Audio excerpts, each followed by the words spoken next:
really my pleasure today to introduce Pat Doyle, who is the president for Vision for Change. Pat's enthusiasm and expertise for this topic has been familiar to many parish nurses, as she has spoken both in the Northern Illinois District and also at the Concordia Conference for Parish Nursing. She's from the LCMS congregation in Carroll Streams, Illinois, and I know that you will benefit from her presentation. If you would just join me a moment for prayer. Lord, we thank you for giving us the opportunity to learn more about how the parish nurse and others in the congregation can reach out in a manner that is both helpful and compassionate to the person with mental illness, his or her family, and the community. Bless the speaker and bless the participants as we seek to serve others in your name. Amen. Welcome, Pat. Marcia, I just want to thank you for the introduction, and Tracy, certainly thank you for being behind the scenes and filming this. And as Marcia mentioned, I do have my own company called Vision for Change, and you'll hear a little bit more about that later. But what we'd really like to talk to you about today is a topic that, although it touches so many lives, so many people shy away from it, and they mostly shy away from it because of the shame and embarrassment. So we're going to talk about the topic of mental illness, and you're going to hear me kind of use the word neurological brain disorders as well, because that truly is what these diagnoses are. Some people will argue that the term mental illness, we just have to get people used to it. And other people will say, oh, we need to give it a different title. And I prefer the medical terminology of either a chemical imbalance or a chemical neurological imbalance. So with that, what I'd like to do is just start you off with a few statistics. We're not going to go into different signs and symptoms today.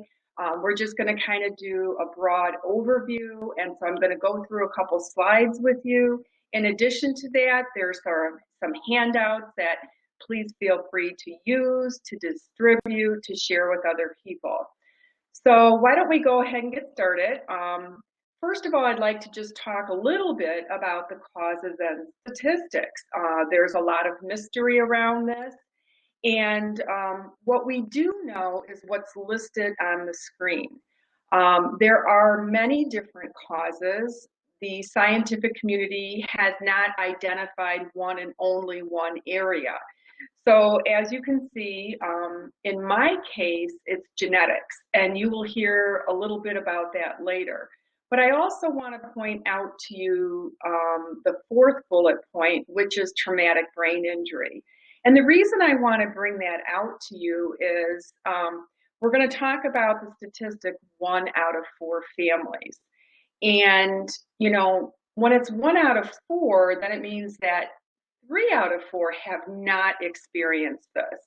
And that's where that fourth bullet point of a traumatic brain injury just opens us up to the idea that all of us are susceptible.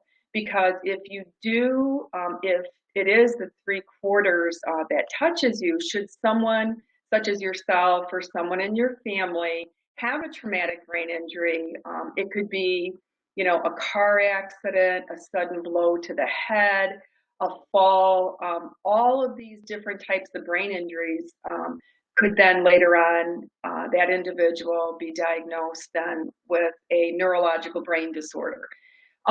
Certainly look at the bottom. There's a lot of discussion about illegal drug use. And, sometimes people say, well, what comes first, the drug use or the mental illness? And when people have what we call a co-occurring diagnosis, meaning they have a mental illness in addition to drug use, it is a little harder to tease out. And that's when we want professionals to be able to step in and make that diagnosis. Under the area of serious medical condition, individuals who have been diagnosed with a brain tumor, as that tumor continues to grow and dependent upon the area of the brain that's impacted, a situation like this might exist. Also, there are some rare types of medical conditions that do have a psychotic component with it. So certainly, as we see people that might be displaying these symptoms, we can't always jump and say, oh, it's a mental illness, because it certainly might be a different medical condition as well. The next slide is, so let's talk about these statistics. So we say it's 1 out of 4 adults. And when I go around and I talk to different audiences, whether that's a group of pastors, whether that's an audience of police, we're reminded that in every audience, it's 1 out of 4. So what I'm trying to say is there is no profession that is untouched by these illnesses. And I was reminded by that. I did a presentation for a group of psychiatrists, and afterwards one of the psychiatrists came up to me and they said, I would like to be able to, share my story. And it was in a program that we're going to talk about later on with Nami called In Her Own Voice. And I said, well, you don't seem to understand. You have to have a mental health diagnosis in order to do the presentation in her own voice. And she just looked at me and she nodded her head. And I thought, well, of course, even these statistics touch our psychologists, our psychiatrists, our mental health professionals as well. Now, I don't know if you would call it exciting, but it certainly was insightful. When people used to be diagnosed, there is actually a diagnostical statistical manual called the DSM-4 that would have a cluster of symptoms and help the mental health professionals be able to identify which category you might fall under to know what diagnosis you would have. Well, they did create what we call now today the DSM-5, and that was because in the old diagnostic statistical manual, they did not have any children or adolescent diagnoses. And we all know today that children can and do, as well as adolescents, can be diagnosed with a mental illness. So the exciting part about this is the reality is that we know that these lifetime cases begin much earlier than when they were an adult. And so today, if we can get into the high schools, and we do that with a program at Nami called Ending the Silence, where we talk to high school students and we go over signs and symptoms with them, and we have somebody share their story of what it was like to be diagnosed. And then that way we can catch much earlier someone with symptoms. And I do want to compare this with cancer, because just like cancer, the earlier we diagnose someone, the better the outcome. And that holds true with these diagnoses as well. So if you look at the second bullet point, it says 50% of all lifetime cases begin by age 14. Now, I just want to clarify and say that didn't say that half the students that are age 14 have one of these illnesses, but for those that are going to develop a lifetime case, 50% of them could be diagnosed by age 14. Then the next 25% have been can be diagnosed by age 24. And oftentimes I'll say, well, where are our sons and daughters between the ages of 18 and 24? And certainly the audience responds by, they're in college, they're, in the military, or they're starting their first job. So it's so critical for us to be looking at these different age groups and seeing if there are any symptoms that do need to then be followed up by preferably a psychiatrist or your general practitioner. So now we know that 75% could be diagnosed by age 24. Well, then the next 25% is what we call late onset mental illness. So someone can be diagnosed after age 24 with their first symptoms then. So again, we see the different developmental life stages that these illnesses intersect with.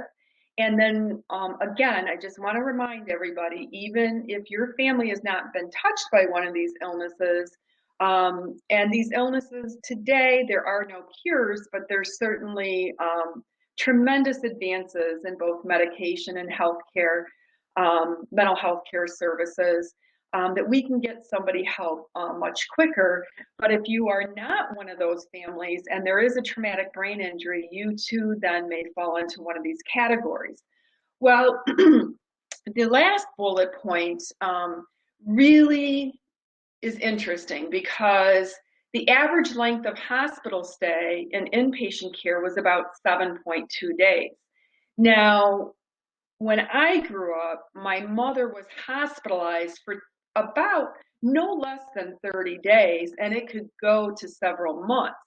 Now, there was a plus side to that in the sense that medication had a much longer time to be in somebody's system and then work, or if they needed to change medication, they were able to do that. But in our quick fix society, this 7.2 days, we help people understand that an average length of, let's say, an antidepressant to work is 2 to 6 weeks. So when people have started in the hospital, inpatient hospitalization, and then they're discharged, even the medical profession would tell you that they do not know. We do not know when they are discharged from the hospital whether or not that medication is truly working. So there's a lot of myths out there to dispel, and one of them is that people always have to re-enter the psychiatric hospital because they quit taking their medicine.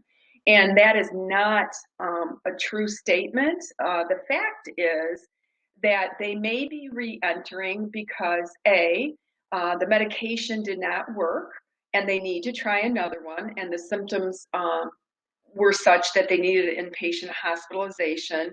Or the second reason is medications, people do become, I'm trying to think of the word, less reactive to it, where the medication all of a sudden no longer has the same effect.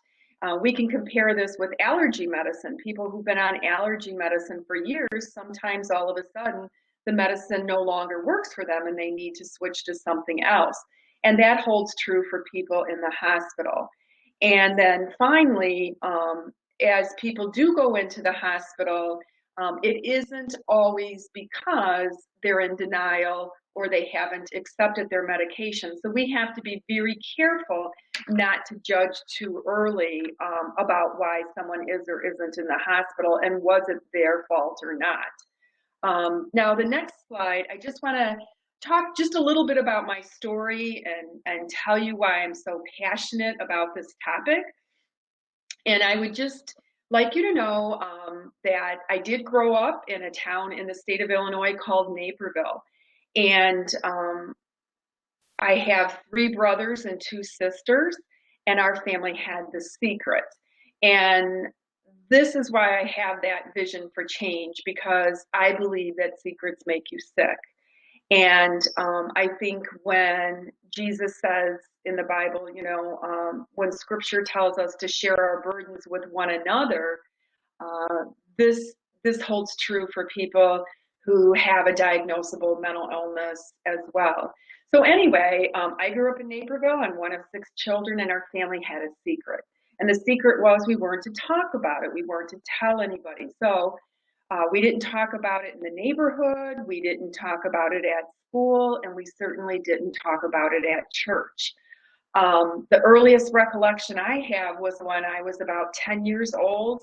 My mom came into my bedroom in the middle of the night, and she whispered into my ear that my dad was trying to poison me.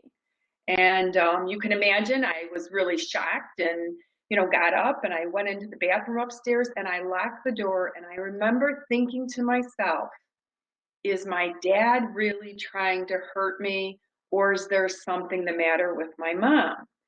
And while I was in the bathroom, I thought, well, I remembered my mom pacing back and forth a lot between the kitchen and the living room.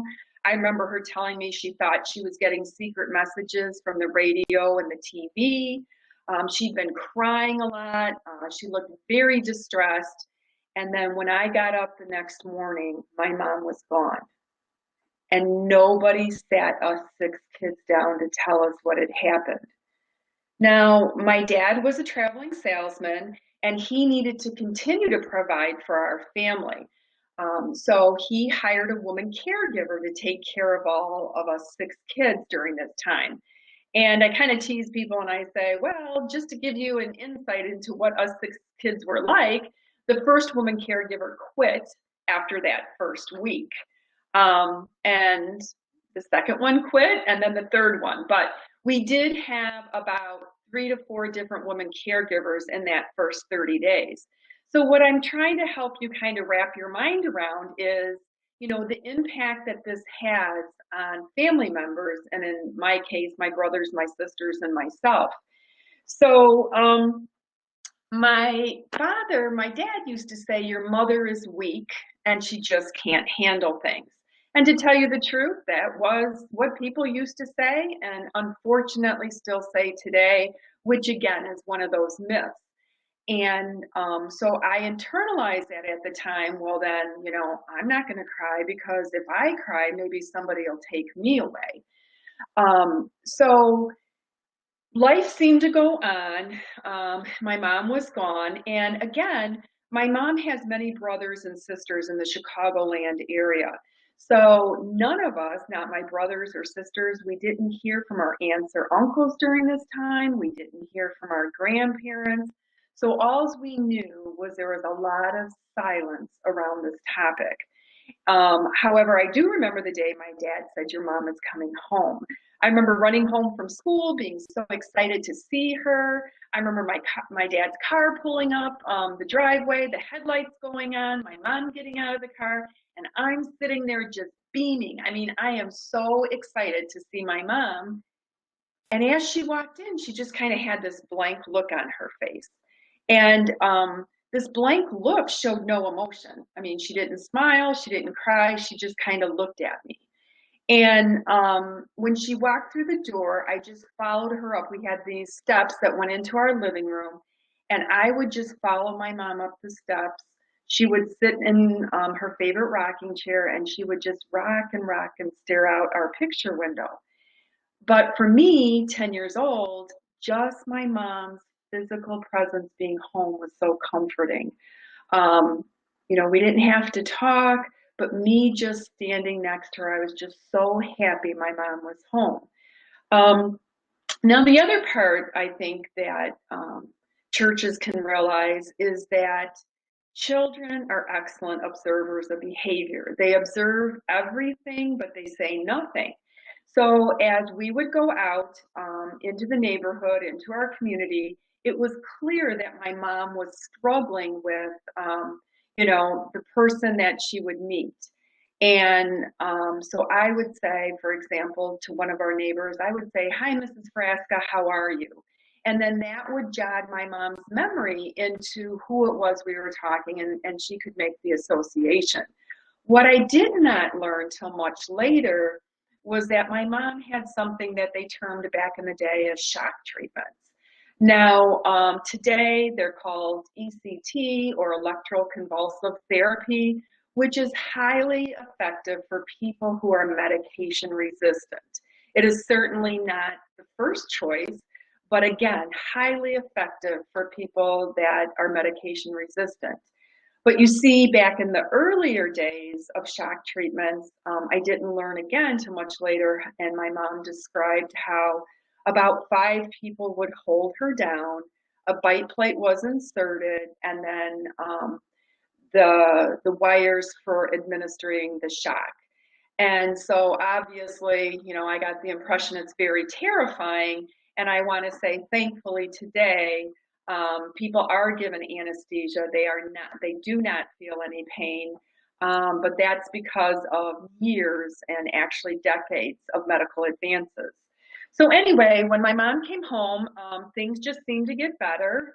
She had 6 kids, so I think there was enough to do in the house and running each one of us around. So life just seemed to go on and things got better. The next incident that I recall was when I was 16 years old. There was a call at home and the phone rang. I picked up the phone and it was the manager at Kmart. My mom had been shopping erratically. The police were there and somebody needed to come and get her. And I got this sick feeling in my stomach like, here we go again. And I thought, well, when I walk into Kmart, I'm just going to keep my head down because I don't want to see anybody rolling their eyes at her or laughing at her, or talking behind her back, because, I just wanted to get my mom help. And this is where I tell people that it's so important when you see family members around, that you remind them, if you're one of the people that is encountering with their family member, that you're going to take good care of them. All I ever wanted somebody to say to me was that they're going to take good care of them and get my mom help. So this time it did involve the police because of her shopping erratically.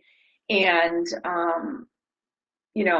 all I know is when I got back in the office at Kmart, there my mom was sitting in a chair sobbing, just crying. And right next to her was a Kmart cart. It was just filled with stuff. I remember looking at the cart and thinking to myself, this makes no sense what's in this cart. And she's sobbing. And, for the family members, it's almost like this dark cloud comes over us as well. And we feel that sense of shame and embarrassment as well. I'm really thankful that back then they knew to just call the family and the family to get them help, because unfortunately, sometimes this is where arrests take place and the police get involved, and then the next thing we know, people are being sent to jail rather than getting mental health treatment. Because we are talking about the audience being faith-based, I just want to share with you, although I go to the Our Savior Lutheran Church in Carroll Stream, Illinois today, I was raised Catholic, and my mom was a very devout Catholic. In fact, my mom would say she would go to church for every child that she had, 6, and then on Sunday. So she was actually going to church every day, and she had a very close relationship with her priest. I do remember times going with my mom to talk with the priest, and I was kind of shocked by these terrible things she would say about my dad. And, to be honest with you, back then, I would have told you that my mom and dad had this love-hate relationship. But what I didn't realize until much later in life, getting educated through Nami, is that my mom and dad actually had a very loving relationship. And when this anger and irritability that my mom directed towards my father, it's because her medicine was not at a therapeutic level. But I didn't know that at the time. I was just hearing these terrible things she would say. So it's important to me to tell the church, if people aren't speaking about this, because I'm going to say it, there's still a lot of stigma out there today. And there's actually 2 different kinds of stigma. There's what we call the public stigma, and I think we all understand public stigma. But then you might have something called self-stigma. The self-stigma, the shame and embarrassment, keeps people from seeking help and seeking treatment. And that's a big barrier. And we can overcome that by individuals sharing their stories of hope and recovery and getting help, and then just moving on with the goals and dreams of their life.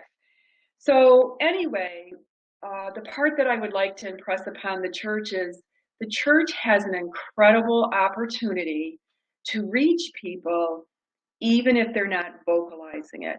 And by that I mean, we're going to give you at the end of this webinar some websites that you can go to where prayers can be being said, at the altar. When we hear other prayers for people, I know my pastor has prayed for people with these emotional and disabilities, these neurological brain disorders. And I'll never forget the first time he did it. He came out, and then when I was shaking hands with him after service, I had this great big smile, and he said, "Pat, I thought you would like that." And it really did. It really touched me. The other thing is in our news and notes. We can certainly put in topics of depression or bipolar disorder.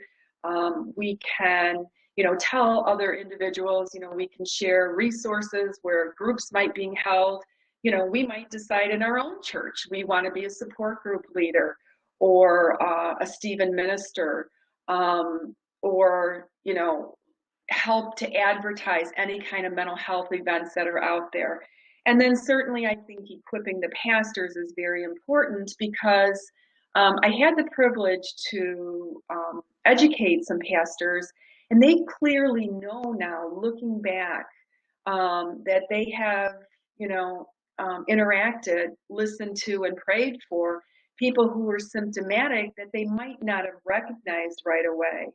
Or on the other case, if a family member such as my mom is really kind of vocal, being very vocal, maybe very angry and irritable towards a certain family member, such as my mom was towards my dad, it's important for those pastors to be educated that sometimes that anger and rage is a symptom of their illness, and it's the medicine isn't working. Either they don't have the correct medicine yet, or the medicine isn't working at a therapeutic level. So it's very important when they hear things to keep all of this in perspective, because that entire family unit might need help.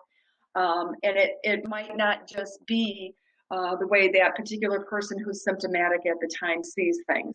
So again, we'll talk a little bit more about that and what the church can do.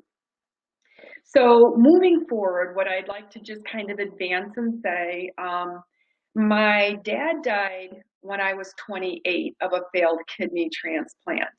And as a result of that, it was very clear that, someone was going to have to kind of step into that role. I'm probably a caregiver by nature. It was very easy for me to step into that role and help my mom. Now, a lot of people think that I'm the firstborn because I'm the girl, helping my mom. In reality, I'm the fourth down. So my sister is the oldest, but she happened to be in Colorado at the time and in school. And then I have two brothers and then myself. So I was the one that slipped into that role, and I was fine with it. And we want to just kind of keep in mind again that stress impacts all of us. So for any of us that have stress, some of us get migraine headaches, some of us get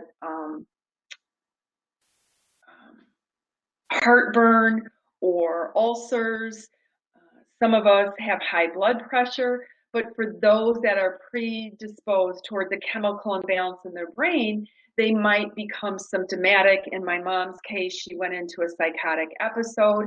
And so after a period of time after my dad died, it was very clear we had to get her hospitalized. And then afterwards, I said to my mom, I'll submit your hospital bill. And I was willing to do that because I worked for a medical insurance company at the time. And we process medical and dental claims, so I was very familiar with it. But when I looked at my mom's hospital bill and I saw two words under the diagnosis code, they had the numbers and the definition, and I looked at my mom and I said, Mom, you have manic depression. And she looks at me and she goes, I do? And I have to tell you, at that moment, I understood the definition of crazy. And crazy was not my mother, and crazy was not this household that I grew up in, but crazy was the system that didn't educate people, the patients or their family members, as to what their diagnosis was, what you could expect. And so it really was my mission at that time to find out all I could about those two words called manic depression, which today is called bipolar disorder. Now, I just want to stop here for a moment, and I want to be clear about my dad. My dad was my hero because he stayed with my mom despite all these psychotic episodes, and the what they thought was correct information, correct education, saying, she's just weak, she can't handle it.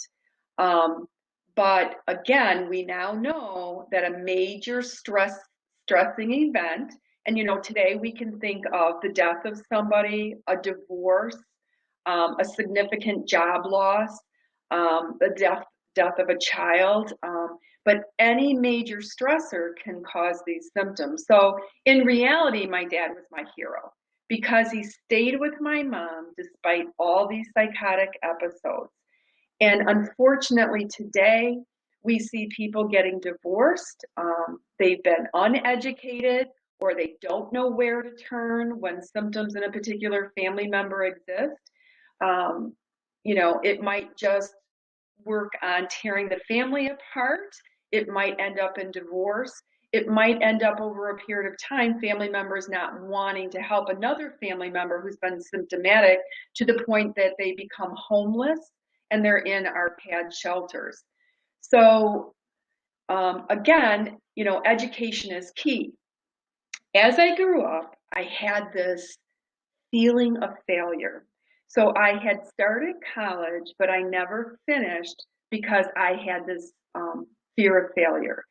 And I think it was related to my mom and seeing her taken out of our house, at different times in my life. But after I saw those two words, manic depression, at that time, I wanted to go on, and I'll just call myself a late bloomer. I got my bachelor's in 2003, and I really wanted to learn so much more. Now, I mentioned to you that genetics is in our family, and I'm going to interject now and tell you how I got involved with an organization called Nami, the National Alliance on Mental Illness. So I'm going to go ahead and change the screen here.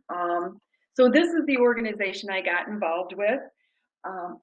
My mother suddenly turned yellow, and it was clear her skin was yellow, her eyes were yellow. It was very clear that something was significantly wrong.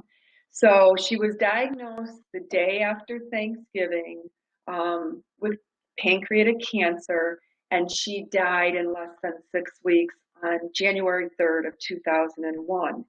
Now, at that time, as I had mentioned earlier, I was going back to college.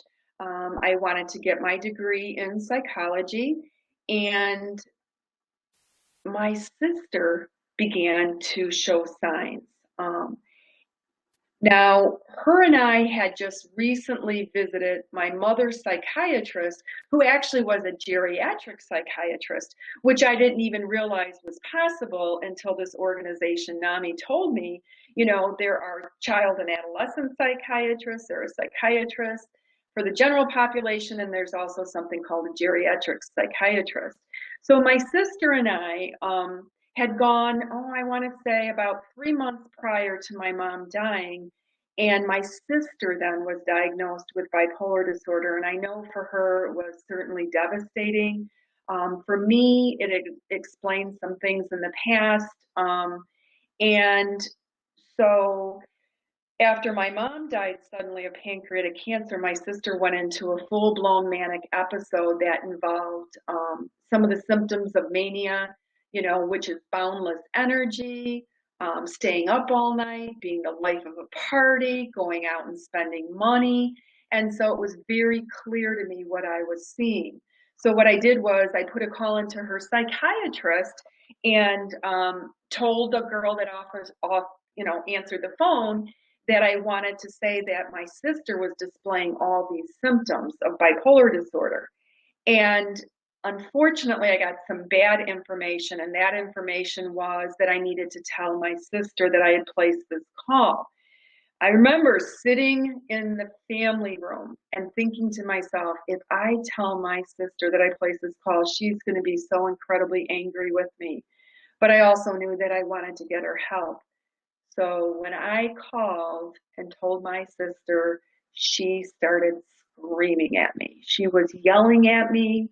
How could I do that? It was none of my business. She's fine.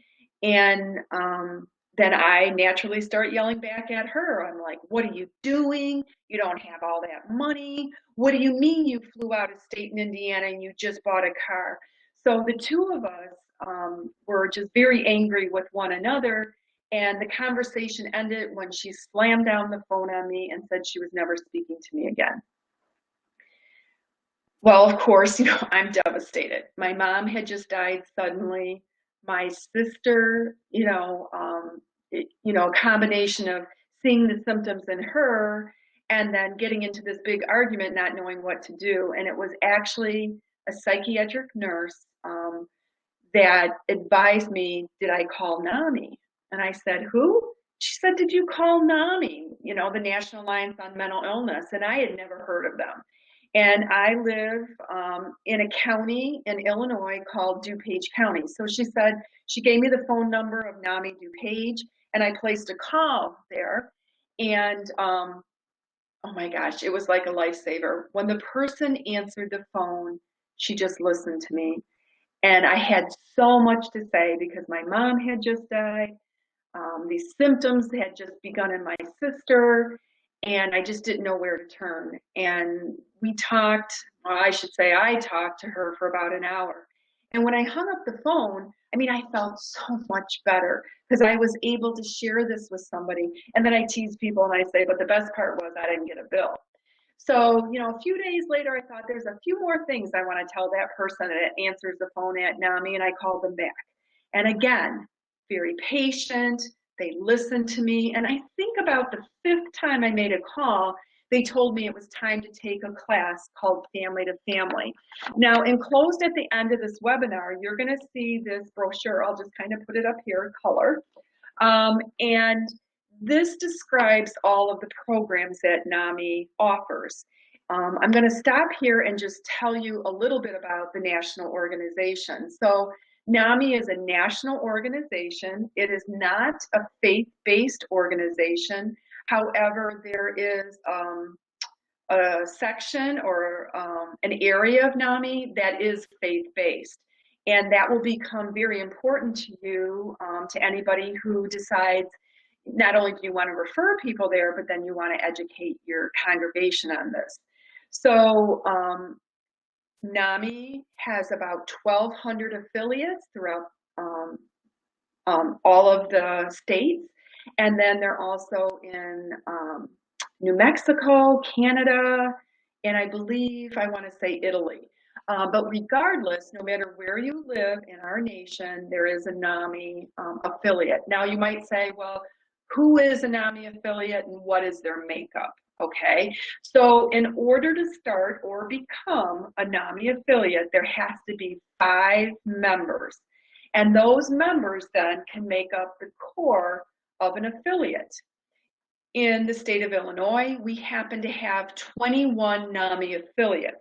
Now, the NAMI affiliate that I worked at called Nami DuPage, they are the largest affiliate in the state of Illinois. So they have over 600 members, and they are also blessed to have staff, and they have the ability to pay staff, and that helps the affiliate grow larger.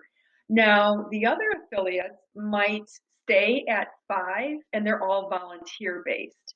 But I always like to tell people, do not underestimate the amount of knowledge that just one NAMI volunteer would have, because they have incredible knowledge into the mental health system and what's available, in their service area, as well as they have wonderful support groups and education classes.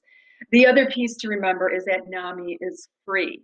Now, that is free to anybody coming into the organization or wanting to take part in any of their seminars, any of their educational groups or support groups.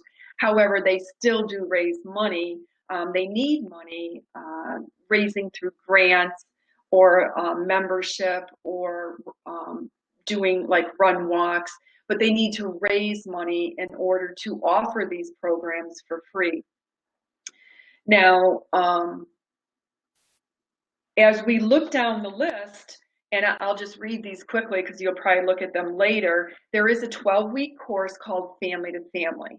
And this 12-week course is about 2.5 hours for 12 weeks.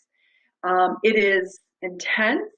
It is taught, all of the NAMI programs are taught by individuals with the lived experience. And they've gone through training by their state organization to become certified to teach that class.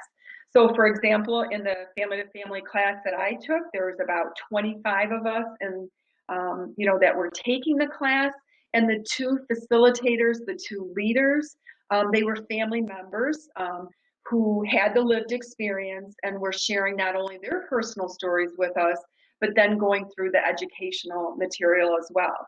And by the end of that class, to be honest with you, I felt that I had taken a college level class.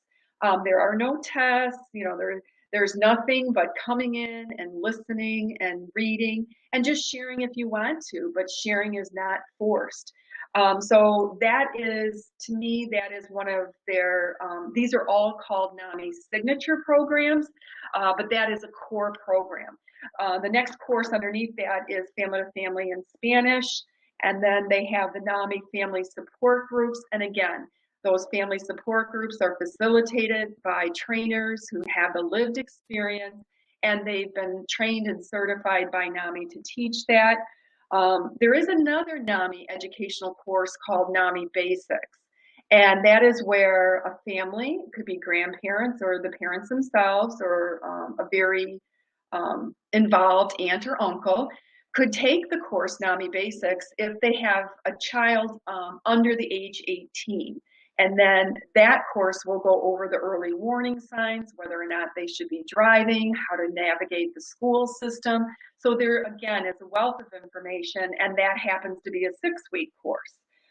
There's a course called Peer to Peer, and it's exactly that. It's I believe it's some have them at 9 weeks, some of them have it at 10 weeks, but it's a course that's facilitated by 2 people that have a mental health diagnosis. They're living well in recovery, and they want to teach a group of others how they can live well in recovery as well. And then there's the NAMI Connection. That's another support group for individuals who have the mental health diagnosis, again, led by people with a lived experience and have the certification through NAMI. The last one I want to mention to you is a program called In Our Own Voice.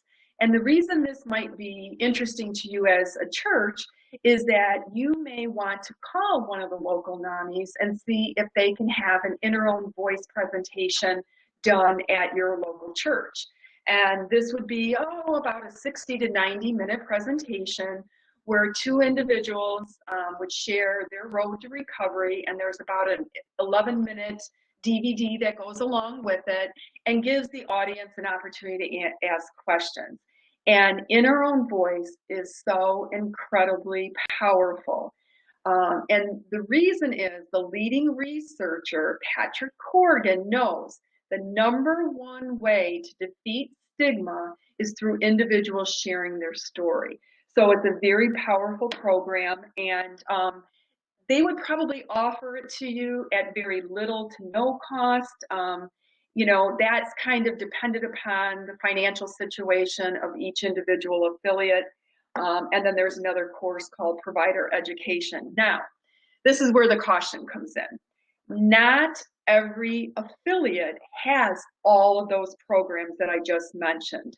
The classic programs, the NAMI Family to Family, the Family Support Group, and then the NAMI Connection Support Group for individuals with a diagnosis, they will probably, I would say 95% have all of that. It's going to be the larger affiliates that are going to be able to have a more in-depth program selection. Now, although NAMIs are in different geographical regions, if there is not a NAMI right in your particular geographical region, you certainly can go to another NAMI and utilize any of the programs that they're offering there. The other thing I just want to note, let's say you call your local affiliate and they're not very good at answering the phone.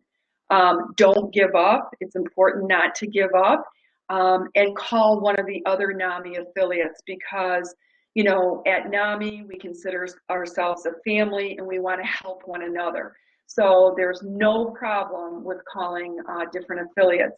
And then each state does have a NAMI state office. So for example, you can, go to the NAMI's website, nami.org. You can click on the United States map, click Illinois, and then it would drop down with all the affiliates. So there is a NAMI Illinois that you can find out where the affiliate's closest to you, a NAMI Ohio, a NAMI Minnesota, a NAMI Hawaii. So I would encourage each one of you to at least check out Nami as a resource, and I'm certainly going to be mentioning other resources today as well. So let's go on to the next slide.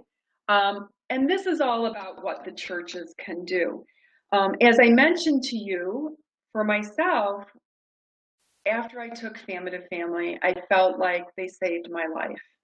I felt like the 12-week course, which was in a rather large binder and had so much information, on diagnosis, on symptoms, on medications, on how to communicate with someone, how to find a good psychiatrist, how to find a good counselor. I mean, there's such a wealth of information. And at that point, I was just so passionate that others should find out about NAMI. Because unfortunately, while my dad was alive, Nami DuPage did exist, but we had just never heard of them. So I wanted to help kind of speed up other people hearing about the organization. So at Nami DuPage, they asked if I would, start up as a volunteer, and then they actually got a grant for that program called In Our Own Voice, and then I became their first education director at Nami DuPage.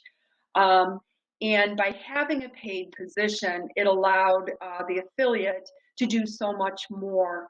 And because of my passion with the church, because my faith has been so incredibly important to me growing up, I wanted to reach out to the churches first. I wanted to bring the NAMI education into the churches. So what better place than to start at my own church? At the time when I was a volunteer at Nami DuPage, I asked them, if I can get our church to host the site, and take the registration and have, snacks in between, can you provide the speakers? And they were more than happy to provide the speakers. So in 2004, we did our first presentation at our local church, and we're a smaller church. We worship about 350 people on the weekend. And my heart is in outreach at church as well. So I knew we could advertise this through the public school system. So we advertised it through the public school system with their permission, and it went into the children's backpacks. I think it remains a great outreach tool when we as the churches are in decline and we're looking for ways to relate to families and individuals in our community. And if we just use the statistic 25%, the church can really find so many people that are hurting and in our need by just putting on an educational program. So we had 45 people in attendance. And I want to say to you, we had 15 from our church and 30 from the public. Now, 2004, nobody was really talking about this in the national news. So I was so pleased. The presentation went for 2 hours on an evening. The evaluations were phenomenal. Everybody wanted more. So we did it the following year. The following year, we had 90 people come to the presentation. And so again, I was thrilled and loved the evaluations, and everybody kept saying, we want more, we want more. So the next year I thought, well, it's very logical. Let's do a 6-hour presentation. So we did a 6-hour presentation on a Saturday from 9 to 3, and we killed it. And when I said killed it, I mean, it did not go down, did not go well, it went down. And it was just too long. So I would caution you, stay within that 2-hour segment.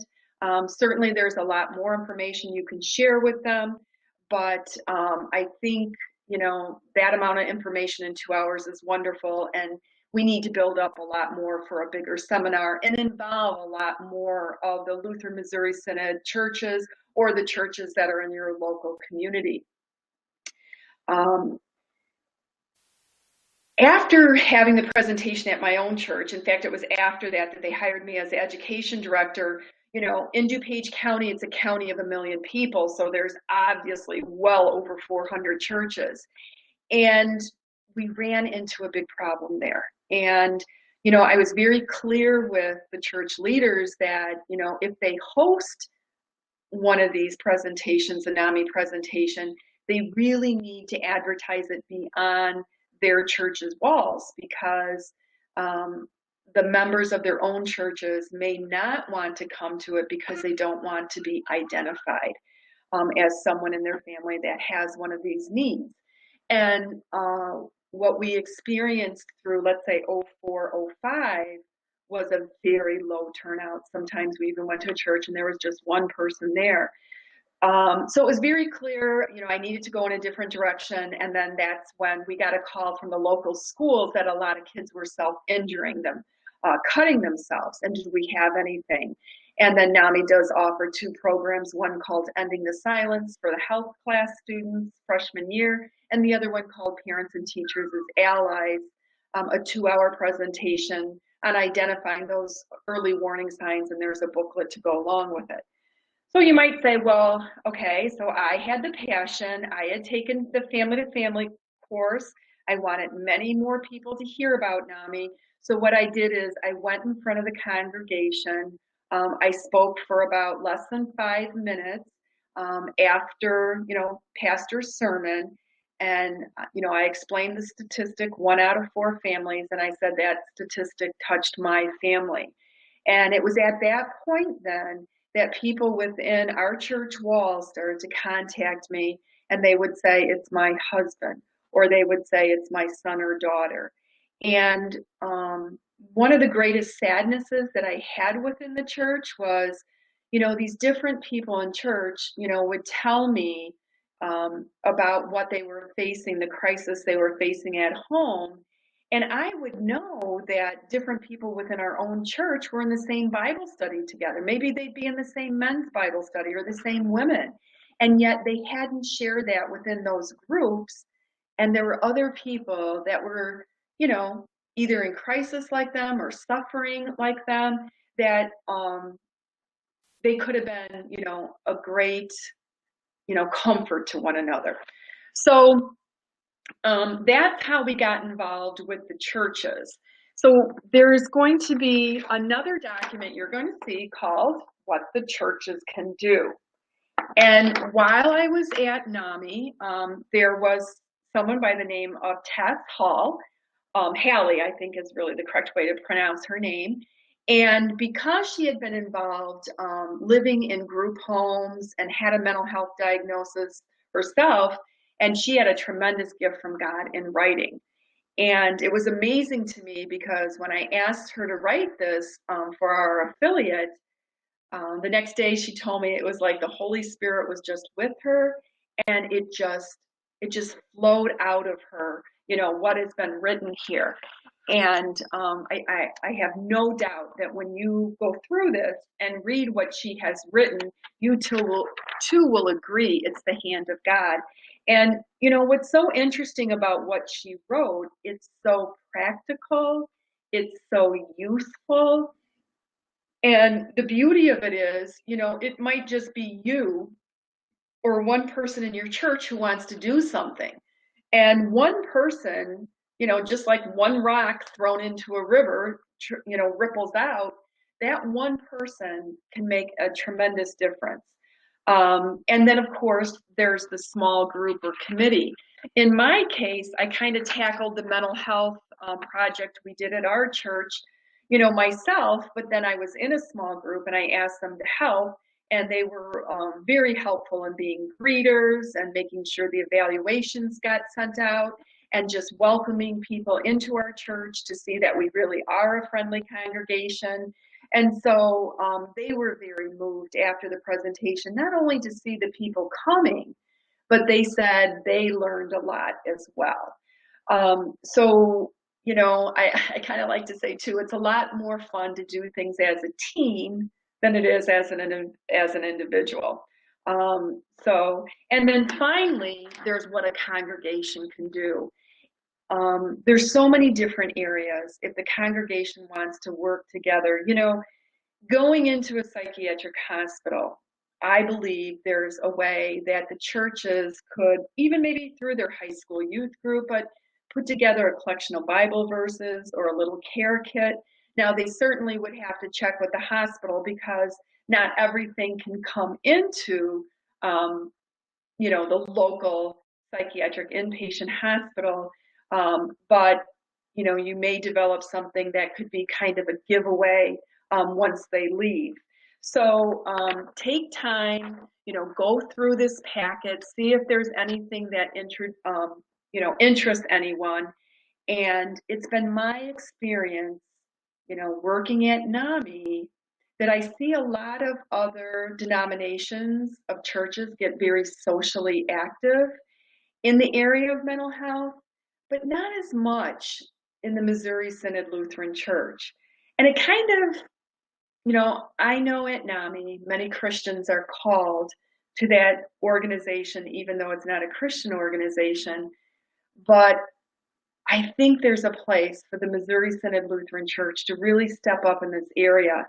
And one of the things that I have learned over time, and I don't know, I may be sharing something new with you, or you may already know this, but the Missouri Synod Lutheran Church has been very instrumental in giving organizations the seed money to start. So one of those, the seed money that I'm going to talk about is what's on this PowerPoint called Pathways to Promise.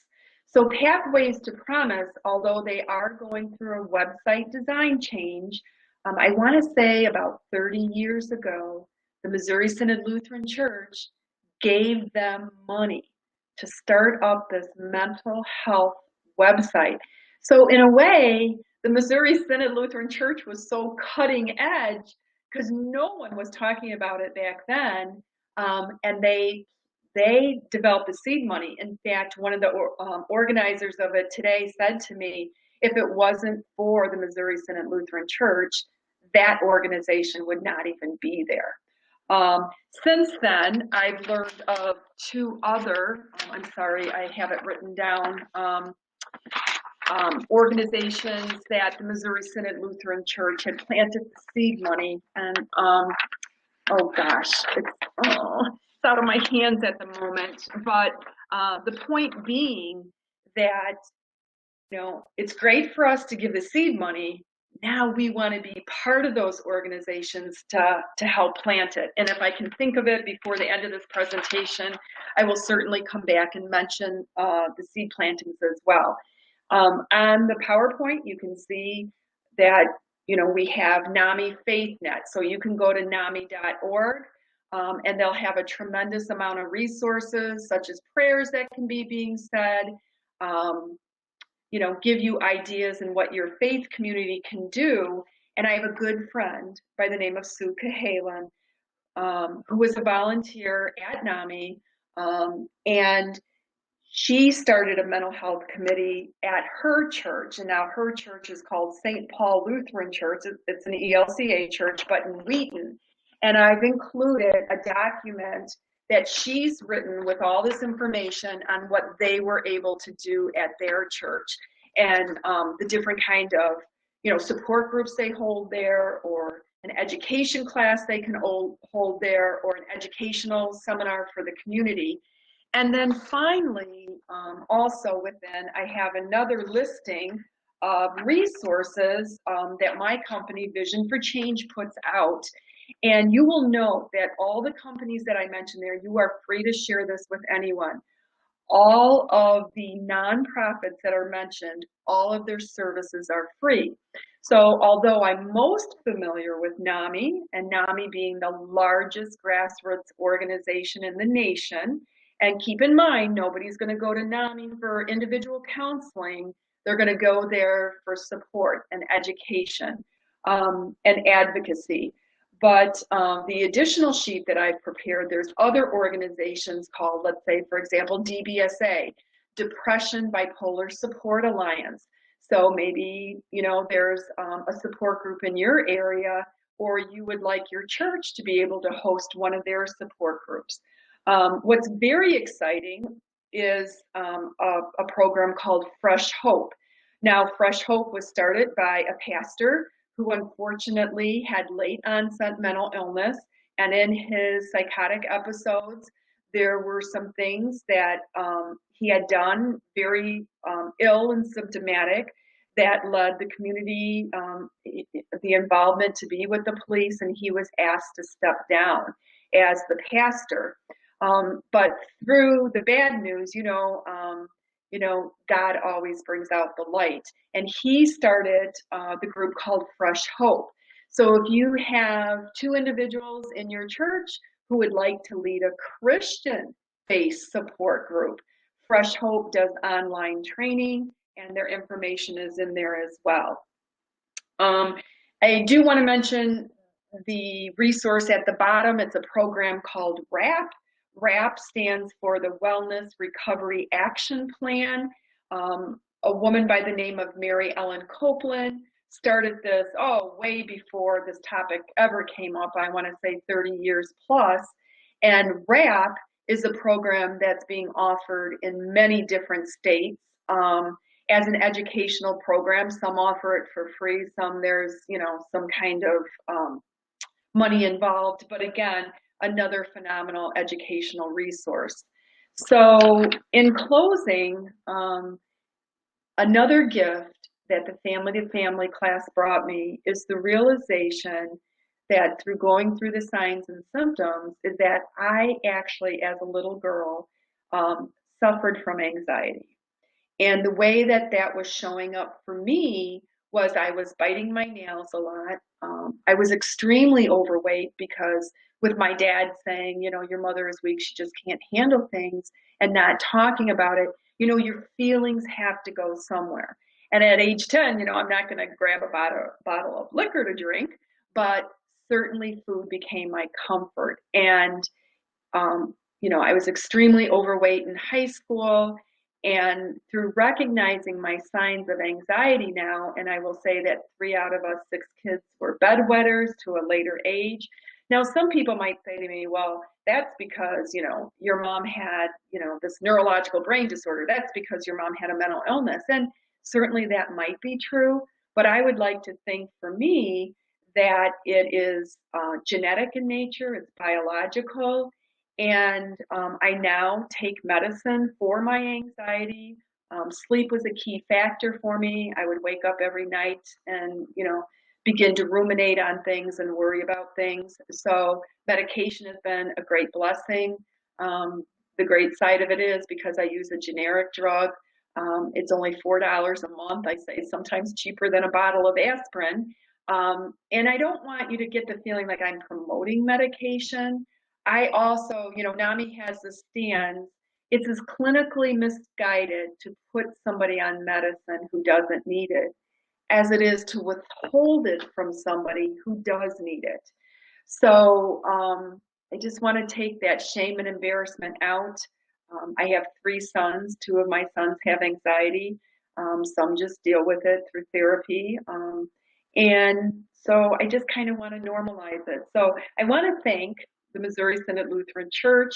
You can't see Tracy because she's hiding behind this film, but she's, organized this along with Marcia. I think it's a great way to reach out to the church. I hope I haven't jumped around too much, but, hope can stand for hang on, pain ends. And we as Christians hang on because we have Jesus Christ as our Lord and Savior. And what better message through somebody going through something so difficult to give them the hope that we have. And it's a reminder to me as that little girl growing up, because I went to church, I thought God had forgotten our family. And I realize now he had a plan for me and my family all along. But the greatest one that I want to acknowledge is my mother, because my mom is gone now, and I know I'll see her again, but she was the real hero in the story because she suffered through the shame and embarrassment. She went through new medications. She went through shock treatments. She really was a pioneer before any of us ever heard about this. So again, thank you very much. If anybody'd like to reach out to me, my company is called Vision for Change. I am a profitable company. I'm not a not-for-profit. I don't want anybody to misunderstand that. But you can go to our website at visionforchange.net.